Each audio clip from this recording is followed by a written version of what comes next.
O'g'lim, nega buncha tushkunlikka tushding? Mag'lubiyat bu oxiri degani emas. Poyga yo'li faqat silliq asfalt emas, u hayotga o'xshaydi. Past balanddan iborat.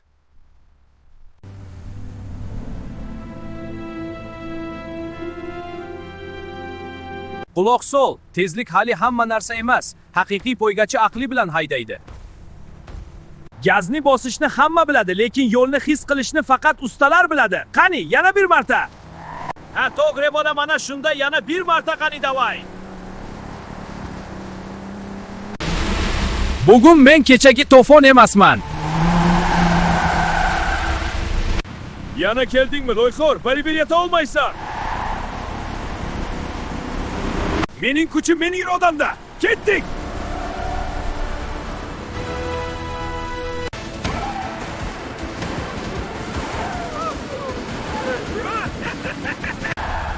Jiguli bobo aytgan yo'lingiz qilish kerak. Men buni uddalayman. Mana senga kerak bo'lsa, marra meniki, to'fonni topolmaydi. İşonib bo'lmaydigan boyza, to'fon to'xtatmaslarda bo'lib yetgandi. Avvalo bizniki.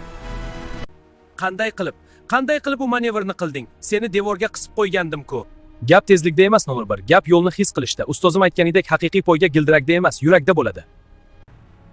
Tan olaman, bugun sen mendan kuchli eding, to'fon. Rahmat bobo. Siz bo'lmaganingizda men holi ham o'sha loyda qolib ketgan bo'lardim. Men shunchaki yo'lni ko'rsatdim o'g'lim. Manzilga esa o'z yuraging bilan yetib kelding. Endi bor, seni katta yo'llar kutyapti.